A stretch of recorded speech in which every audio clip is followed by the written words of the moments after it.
Hi everyone, this is Anam. Welcome to PhD jobs and admission. आज की इस video में मैंने मोस्ट एक्सपेक्टेड एमसीक्यूज डिस्कस करे हैं on research methodology for upcoming IGNOU PhD entrance exam 2021 and 2022।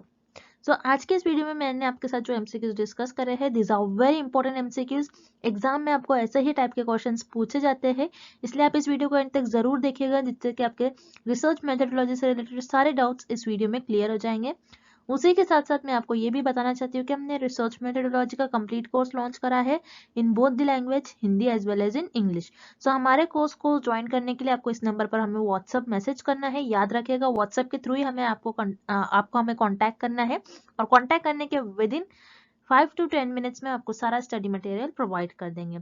So if you like my video, please don't forget to subscribe my channel. हमारे research methodology के course में हम आपको full syllabus video lectures, notes, 10 full syllabus mock test and 700 plus practice MCQs PDF provide करेंगे in both the language, Hindi as well as in English. तो हम आपको guarantee देते हैं, अगर आप हमारा रिसर्च मेथोडोलॉजी का ये कोर्स फॉलो करते हो, तो रिसर्च मेथोडोलॉजी में जो कि आपका सेक्शन ए होता है, आप इजीली उस सेक्शन को क्लियर कर लोगे। और हमारा जो ये स्टडी मटेरियल है, ये हमने हमारे एक्सपीरियंस के बेसिस पर और पीएचडी एंट्रेंस एग्जाम में जैसे टाइप के क्वेश्चंस आते हैं, वो सारे क्वेश्चंस हमने कवर करे हैं। हमारे नोट्स में हमने जो पीएचडी एंट्रेंस एग्जाम में क्वेश्चंस पूछे जाते हैं, उसको हमने हाईलाइट कर कर बताया हुआ है। तो हमारे नोट्स और मॉक टेस्ट को आप एक वीक में ही कंप्लीट कर सकते हो, और जो आपका बचा हुआ टाइम है वो आप आपका सेक्शन बी पर लगा सकते हो। सो सेक्शन बी के लिए मैं आपको ये सजेस्ट करूंगी कि आप आपका पोस्ट ग्रेजुएशन और मास्टर्स के स्टडी मटेरियल फॉलो करिए। इन केस आपके पास सेक्शन बी के लिए स्टडी मटेरियल नहीं है, तो हम सेक्शन बी का भी स्टडी मटेरियल प्रोवाइड करते हैं। सो हमारे कोर्स को ज्वाइन करने के लिए आपको इस नंबर पर व्हाट्सएप मैसेज करना है, and fee for the course is just 499। And let's begin with the video. The most loosely structured research design is, इस क्वेश्चन में हमें फाइंड आउट करना है कि ऐसी कौन सी रिसर्च होती है जो लूजली स्ट्रक्चर्ड होती है।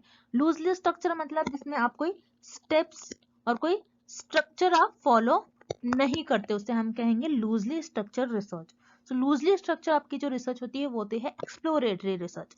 एक्सप्लोरेटरी रिसर्च में रिसर्चर किसी भी प्रॉब्लम को जो कि वेल डिफाइंड नहीं होती है, उस प्रॉब्लम को डिफाइन करने की कोशिश करते हैं, उस प्रॉब्लम को एक्सप्लोर करने की, और उस एरिया को जो कि थोड़ा बहुत जिसके बारे में इंफॉर्मेशन रिसर्चर को मालूम होता है, उसको उस एरिया को एक्सप्लोर करने की कोशिश करते हैं, उस प्रॉब्लम को डिफाइन करने की कोशिश करते हैं। अब रिसर्चर किसी भी एरिया को एक्सप्लोर कर रहे हैं, किसी भी प्रॉब्लम को एक्सप्लोर कर रहे हैं, सो किसी भी वे से कर सकते हैं, क्योंकि पता नहीं है कौन से वे से उनको डेटा मिल जाएगा, कौन से वे से वो डिफाइन कर सकते हैं, कैसे ऑब्जर्व कर सकते हैं, तो वो कैसे भी जिगजैग वे में रिसर्च परफॉर्म कर सकते हैं। सो एक्सप्लोरेटरी रिसर्च में रिसर्चर कोई स्टेप्स और किसी स्ट्रक्चर को फॉलो नहीं करते हैं। सो एक्सप्लोरेटरी रिसर्च आपकी लूजली स्ट्रक्चर्ड रिसर्च डिजाइन होती है। देन यहाँ पर आपको ऑप्शन बी गिवन है कंक्लूसिव।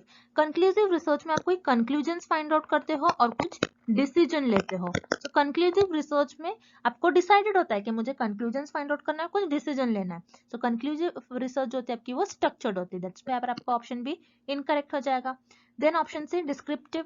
डिस्क्रिप्टिव रिसर्च में आपके पास ऑलरेडी इंफॉर्मेशन प्रेजेंट होती है, और उस इंफॉर्मेशन को आपको एनालाइज कर एज इट इज उस इंफॉर्मेशन को डिस्क्राइब करना होता है। तो डिस्क्रिप्टिव रिसर्च भी आपको पता होता है डिस्क्रिप्टिव रिसर्च में आपको क्या करना है। दैट्स व्हाई डिस्क्रिप्टिव रिसर्च होती है स्ट्रक्चर्ड होती है। सो यहाँ पर आपका ऑप्शन सी भी इनकरेक्ट हो जाएगा। Then option D causal. Causal research में आप cause and effect relationship find out करते हैं between independent variable and dependent variable. So causal research में भी आपको पता होता है कि मुझे क्या करना है। सो कॉजल रिसर्च जो होती है ये भी आपकी स्ट्रक्चर्ड होती है। सो यहाँ पर आपका ऑप्शन डी भी इनकरेक्ट हो जाएगा। सो जो लूजली स्ट्रक्चर रिसर्च होती है आपकी एक्सप्लोरेटरी रिसर्च होती है, जिसमें आपको पता नहीं होता कि आप किस वे से आपको रिसर्च परफॉर्म करना है, क्योंकि किसी भी ऑब्जर्वेशन के थ्रू आपको इन्फॉर्मेशन मिल जाती है। दैट्स व्हाई आपका ऑप्शन ए करेक्ट हो जाएगा, एक्सप्लोरेटरी रिसर्च जो कि लूजली स्ट्रक्चर होती है। Next, action research means. इस क्वेश्चन में हमें फाइंड आउट करना है कि एक्शन रिसर्च का मतलब क्या होता है। सो रिमेंबर, एक्शन रिसर्च का मतलब होता है कि आप किसी भी प्रॉब्लम को इमीडिएटली सॉल्व करते हो। किसी भी प्रॉब्लम को आप इमीडिएटली सॉल्व करोगे, सो वो आपका हो जाएगा एक्शन रिसर्च में। अब एक्शन रिसर्च का ज्यादातर यूज टीचिंग फील्ड में किया जाता है। अब मान लो फॉर एग्जांपल कोई टीचर है, टीचर क्लास में एक कॉन्सेप्ट बता रही है स्टूडेंट्स को, और वो कॉन्सेप्ट बच्चे समझ नहीं पा रहे हैं, तो टीचर क्या कर लेगी, अपना टीचिंग मेथड, उस केस में अपना टीचिंग मेथड चेंज कर लेंगी। टीचर ने क्या कर लिया, इमीडिएटली अपने टीचिंग मेथड चेंज कर लिया, बच्चों को वो कॉन्सेप्ट समझ में आ गया। तो यहाँ पर टीचर ने जो प्रॉब्लम थी उस प्रॉब्लम को इमीडिएटली सॉल्व कर लिया। सो एक्शन रिसर्च क्या होती है, एक्शन रिसर्च वो रिसर्च होती है जो किसी भी प्रॉब्लम को इमीडिएटली सॉल्व करे। सो यहाँ पर आपका करेक्ट ऑप्शन हो जाएगा option C, research initiated to solve an immediate problem. Then यहाँ पर आपका ऑप्शन ए है लॉन्जिट्यूडनल रिसर्च। लॉन्जिट्यूडनल का मतलब होता है long term research. So action research को हम लॉन्ग टर्म रिसर्च नहीं कहेंगे क्योंकि इमीडिएटली यहाँ पर किसी भी प्रॉब्लम को हम सॉल्व कर रहे हैं। दैट्स व्हाई पर आपका ऑप्शन ए इनकरेक्ट हो जाएगा। Then option B in applied research.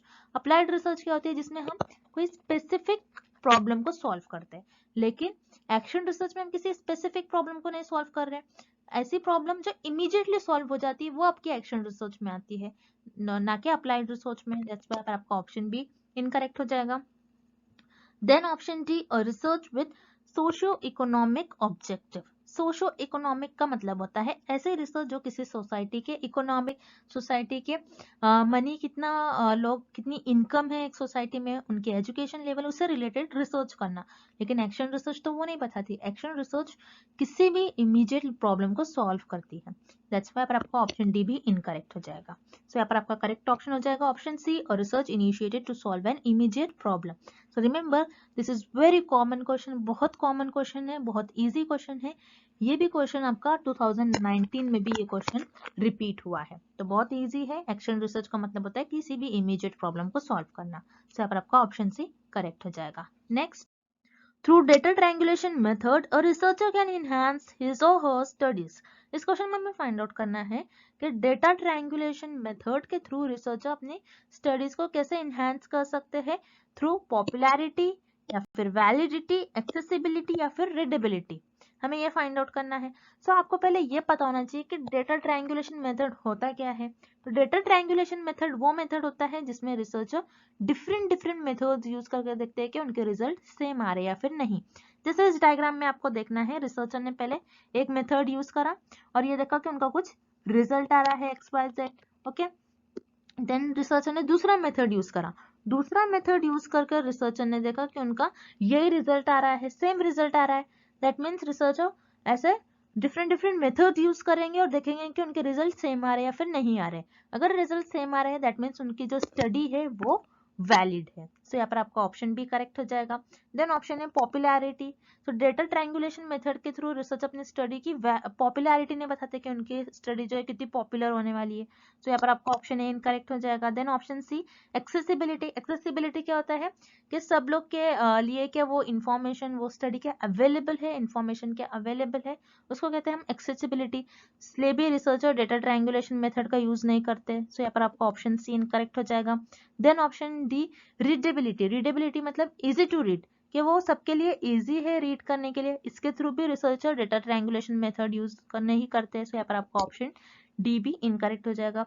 तो रिसर्चर डेटा ट्रायंगुलेशन मेथड इसलिए यूज करते ताकि उनके रिजल्ट जो उनकी स्टडी जो है वो वैलिड हो जाए। सो यहाँ पर आपका करेक्ट ऑप्शन हो जाएगा option B validity. Next, all the elements of population with proper identification that is available for selection at any stage of sampling is called। इस क्वेश्चन में हमें एक डेफिनेशन गिवन है, हमें फाइंड आउट करनी है कि डेफिनेशन किस ऑप्शन की डेफिनेशन होंगी। अब इस डेफिनेशन में आपको ये गिवन है कि एक पॉपुलेशन है, उस पॉपुलेशन के सारे एलिमेंट्स आपके पास प्रेजेंट है जिसके थ्रू आप उसको प्रॉपर आइडेंटिफाई कर सकते हो, और उस वे में और उस एलिमेंट से आप आपका सैंपल भी सिलेक्ट कर सकते हो। सो ये कौन से ऑप्शन की डेफिनेशन होगी हमें ये फाइंड आउट करनी है। तो मान लो यहाँ पर आपके पास पॉपुलेशन के सारे एलिमेंट्स प्रेजेंट है, जैसे आपको इस डेफिनेशन में बताया हुआ है कि आपकी जो पॉपुलेशन है, पॉपुलेशन के सारे एलिमेंट्स प्रेजेंट है। मतलब आपके पास एक लिस्ट है, उस लिस्ट में आपके पास सारे पॉपुलेशन के मेंबर्स की इंफॉर्मेशन प्रेजेंट है, जिसके थ्रू आप उसको आइडेंटिफाई कर सकते हो, मतलब उनका नेम, एड्रेस, प्रॉपर वैसे उनको आइडेंटिफाई कर सकते हो, और यहाँ से आप आपका सैंपल सिलेक्ट कर सकते हो। सो आपके पास एक लिस्ट है जिसमें पॉपुलेशन के सारे मेंबर्स की इंफॉर्मेशन प्रेजेंट है, जिसके थ्रू आप उसको आइडेंटिफाई कर सकते हो, एंड इस लिस्ट से आप सैंपल्स को सिलेक्ट करोगे। तो ये हो जाएगा आपका, ये डेफिनेशन हो जाएगी आपकी सैम्पलिंग फ्रेम की डेफिनेशन। सो सैम्पलिंग फ्रेम क्या होता है, जिसमें आपके पास एक लिस्ट होती है, उसमें पॉपुलेशन के सारे मेंबर्स होते हैं और उनकी इंफॉर्मेशन प्रेजेंट होती है, जिसके थ्रू आप उसको आइडेंटिफाई करते हो, एंड यहाँ से आप आपका सैंपल सेलेक्ट कर देते हो। सो सैम कहेंगे सैम्पलिंग फ्रेम। देन यहाँ पर आपको ऑप्शन ए गिवन है सैंपल। सैंपल क्या होता है, पॉपुलेशन में से आप जिस लोगों को सिलेक्ट कर लेते हो वो आपका सैंपल बन जाता है। यहाँ पर आपके पास कोई एलिमेंट्स, उनकी इंफॉर्मेशन वगैरह कुछ प्रेजेंट नहीं होती, दैट्स व्हाई पर आपका ऑप्शन ए इनकरेक्ट हो जाएगा। देन सैम्पलिंग यूनिट क्या होता है, आपने सैंपल सेलेक्ट कर लिया, सैंपल के एक एक पर्सन को आप कहोगे, इंडिविजुअल कोई पर्सन को आप कहोगे वो आपकी सैम्पलिंग यूनिट है। सो ये सैम्पलिंग यूनिट की भी डेफिनेशन नहीं है, दैट्स व्हाई पर आपका ऑप्शन बी इनकरेक्ट हो जाएगा। Then option D universe. Universe क्या होगा, पॉपुलेशन, जिसमें आप जिसके थ्रू आप सैंपल सेलेक्ट कर रहे हो, पॉपुलेशन में से आप सैंपल सेलेक्ट कर रहे हो। तो ये पॉपुलेशन की और ये यूनिवर्स की डेफिनेशन नहीं होगी, दैट्स व्हाई आपका ऑप्शन डी भी इनकरेक्ट हो जाएगा। So this is the definition of sampling frame. So यहाँ पर आपका ऑप्शन सी करेक्ट हो जाएगा। Next, The scope for investigators bias is more in case of। इस क्वेश्चन में हमें फाइंड आउट करना है ऐसा कौन सा डेटा कलेक्शन मेथड होता है जिसमें इन्वेस्टिगेटर का बायस ज्यादा होता है। यहाँ पर इन्वेस्टिगेटर मतलब रिसर्चर, रिसर्चर का बायस किस डेटा कलेक्शन मेथड में ज्यादा होगा, हमें ये फाइंड आउट करना है। सो यहाँ पर हम ऑप्शंस देखते हैं। ऑप्शन ए क्वेश्चनर। क्वेश्चनर क्या होता है, एक लिस्ट ऑफ क्वेश्चन होती है जिसमें रिसर्चर सारे क्वेश्चन देते हैं और रिस्पोंडेंट्स उन क्वेश्चंस का आंसर करते हैं। सो क्वेश्चनर में रिसर्चर का ज्यादा बायस नहीं होगा, लेकिन याद रखिए क्योंकि क्वेश्चनर, स्केड्यूल, इंटरव्यू, ऑब्जर्वेशन ये सारे रिसर्चर परफॉर्म करते हैं और रिस्पोंडेंट्स को रिसर्चर ही क्वेश्चन प्रोवाइड करे, तो थोड़ा बहुत तो रिसर्चर का हर एक मेथड ऑफ डेटा कलेक्शन में थोड़ा बहुत तो रिसर्चर का बायस होगा, लेकिन इस क्वेश्चन में हमको मोर सबसे ज्यादा बायस किस डेटा कलेक्शन मेथड में होगा, हमें ये फाइंड आउट करना है। सो क्वेश्चन में रिसर्चर का बायस ज्यादा नहीं होगा, दैट्स व्हाई पर आपका ऑप्शन ए इनकरेक्ट हो जाएगा। Then option B schedule and option C is interview.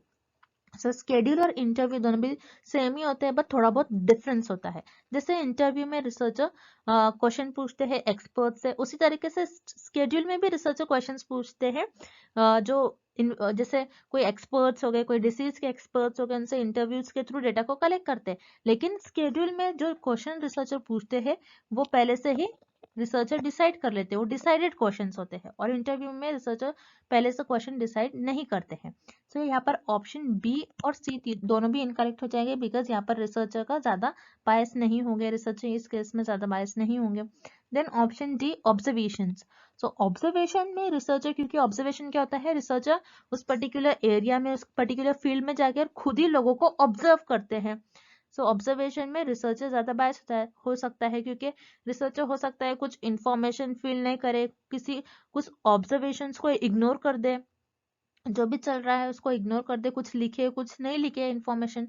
So observation में रिसर्चर का हो सकता है कि ज्यादा बायस होने का चांस हो। अब जैसे ऑब्जर्वेशन में मान लीजिए रिसर्चर ने एक रियल लाइफ इन्वायरमेंट में जाकर कुछ लोगों को ऑब्जर्व किया, जैसे यहाँ पर ये रिसर्चर है और रिसर्चर मंकीज लोगों को, यहाँ पर जो मंकीज है इनको ऑब्जर्व कर रहे हो, वो कैसा बिहेव करते हैं आपस में, उनका कैसा बिहेव होता है, वो कौन से उनके हैबिट कैसा होता है, वो कैसा बिहेव करते हैं, वो कैसे चलते हैं, उनको ऑब्जर्व कर डेटा कलेक्ट कर रही है। सो इस केस में रिसर्चर क्या कर रहे हैं, उनके नेचुरल इन्वायरमेंट में जाकर बस उनको दूर से देखकर उनको ऑब्जर्व कर डेटा को कलेक्ट कर रहे हैं। सो हो सकता है इस केस में कुछ उनके जो बिहेवियर है वो रिसर्चर लिखना नहीं लिख पाए, कुछ इग्नोर कर दे। सो यहाँ पर ऑब्जर्वेशन मेथड में रिसर्चर का जो बायस है वो ज्यादा हो सकता है, दैट्स व्हाई पर आपका करेक्ट ऑप्शन हो जाएगा option D observation. Next, in a two-tailed test for the population mean, if the null hypothesis is rejected when the alternative is true, then इस क्वेश्चन में हमें फाइंड आउट करना है कि आपने एक टेस्ट परफॉर्म किया, जो कि टू टेल टेस्ट परफॉर्म किया एक पॉपुलेशन के मीन से। अगर आपने उस केस में नल हाइपोथेसिस को रिजेक्ट कर लिया, कब, जब आपकी जो अल्टरनेटिव हाइपोथेसिस थी वो ट्रू थी। अगर आपकी अल्टरनेटिव हाइपोथेसिस ट्रू थी और आपने उसको रिजेक्ट कर लिया, सो इस केस में आपने कैसे डिसीजन लिया, कि आपने टाइप 1 एरर कर दिया, टाइप 2 एरर कर दिया, या फिर आपका जो डिसीजन था वो करेक्ट था, हमें ये फाइंड आउट करना है। सो रिमेंबर, जैसे कि मैंने आपको पहले भी बताया है कि आपके जो नल हाइपोथेसिस है वो ट्रू होती है और आप उसको एक्सेप्ट कर लेते हो, देन आपका वो जो डिसीजन हो जाएगा ये करेक्ट डिसीजन हो जाएगा। अगर आपकी जो नल हाइपोथेसिस है वो ट्रू है फिर भी आप उसको रिजेक्ट कर ले रहे हो, सो ये आपका हो जाएगा टाइप 1 एरर। अगर आपकी जो नल हाइपोथेसिस है वो फॉल्स है फिर भी आप उसको एक्सेप्ट कर ले रहे हो, सो ये हो जाएगा आपका टाइप 2 एरर। अगर आपकी जो नल हाइपोथेसिस है वो फॉल्स है और उसको आप रिजेक्ट कर ले रहे हो, सो आपका जो डिसीजन है वो करेक्ट डिसीजन हो जाएगा। तो ये हो गया आपका नल हाइपोथेसिस से रिलेटेड। बस इन्होंने सेम क्वेश्चन पूछा है आपको और थोड़ा ट्रिकी पूछा है, थोड़ा घुमा फिरा कर पूछा है आपको कंफ्यूज करने के लिए, लेकिन बहुत इजी और बहुत सिंपल क्वेश्चन है। ये क्वेश्चन में पूछ रहा है कि आपकी जो नल हाइपोथेसिस है आपने उसको रिजेक्ट कर लिया। नल हाइपोथेसिस को आपने रिजेक्ट कर लिया कब? जब आपकी अल्टरनेटिव ट्रू है। आपकी अल्टरनेटिव हाइपोथेसिस ट्रू है और आपने नल हाइपोथेसिस को रिजेक्ट कर लिया, मतलब आपके नल अल्टरनेटिव हाइपोथेसिस तो ट्रू है, आपने अगर नल हाइपोथेसिस को रिजेक्ट कर लिया और आपकी हाइपोथेसिस अगर अल्टरनेटिव हाइपोथेसिस ट्रू है तो आप इसी को एक्सेप्ट कर लोगे ना। और आपके जो नल हाइपोथेसिस रिजेक्ट है, मतलब अगर आपके अल्टरनेटिव ट्रू है और आपने नल को रिजेक्ट कर लिया तो ऑब्वियसली आप क्या करोगे? आपके अल्टरनेटिव को एक्सेप्ट कर लोगे। सो इस केस में आपने जो डिसीजन लिया वो क्या लिया? करेक्ट डिसीजन लिया, बिकॉज यहाँ पर हमें ये क्वेश्चन में ही बड़ा हिंट गिवन है कि अल्टरनेटिव इज ट्रू। आपने नल को रिजेक्ट कर लिया तो ऑटोमेटिकली आप अल्टरनेटिव को एक्सेप्ट कर लेते हो, और इस केस में अल्टरनेटिव ट्रू है, जो चीज ट्रू है आपने उसको एक्सेप्ट कर लिया, तो आपका डिसीजन क्या होता है? करेक्ट डिसीजन होता है। दैट्स वाई यहाँ पर आप जो डिसीजन लोगे इस केस में वो आप करेक्ट डिसीजन लोगे। तो यहाँ पर आपका करेक्ट ऑप्शन हो जाएगा option C, a correct decision is made.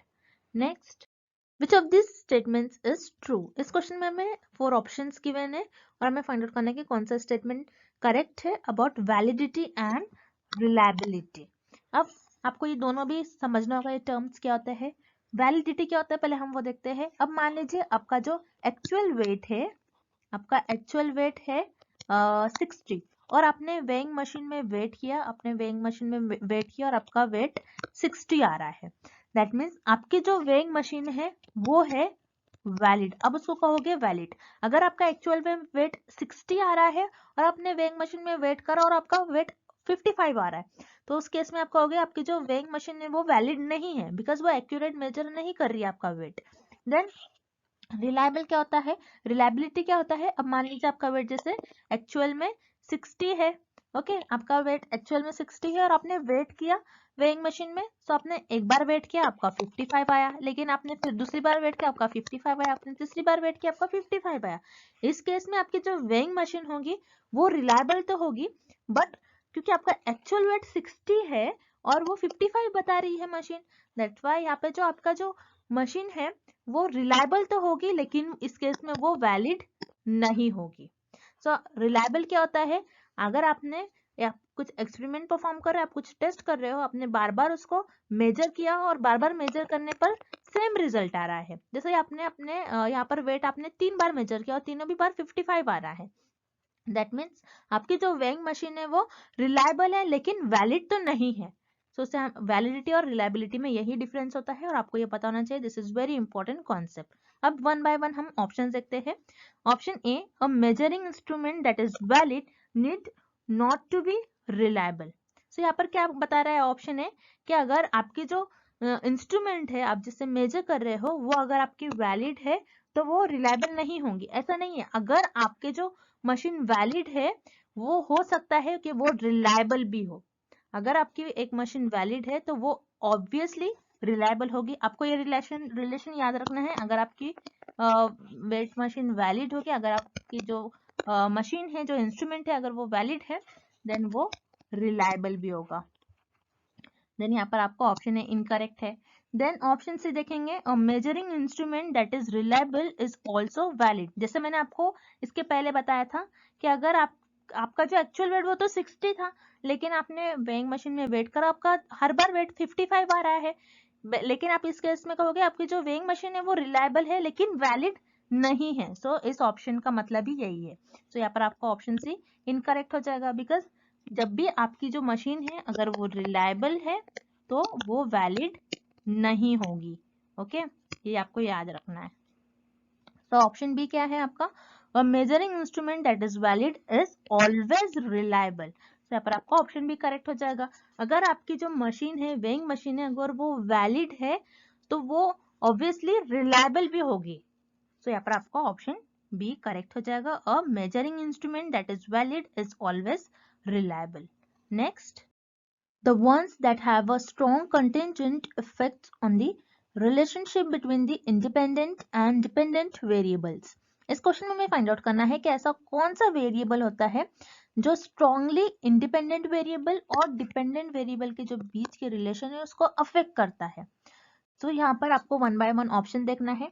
तो पहले आपको ऐसा ऑप्शन एलिमिनेट करना है जो इस क्वेश्चन का करेक्ट आंसर नहीं होगा।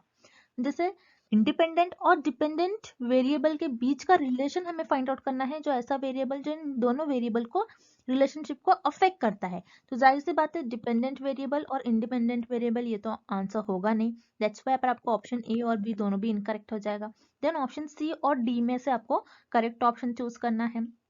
जैसे एक्सट्रेनियस वेरिएबल वो वेरिएबल होता है जो सिर्फ और सिर्फ डिपेंडेंट वेरिएबल को अफेक्ट करता है, आपके इंडिपेंडेंट वेरिएबल को नहीं अफेक्ट करता है।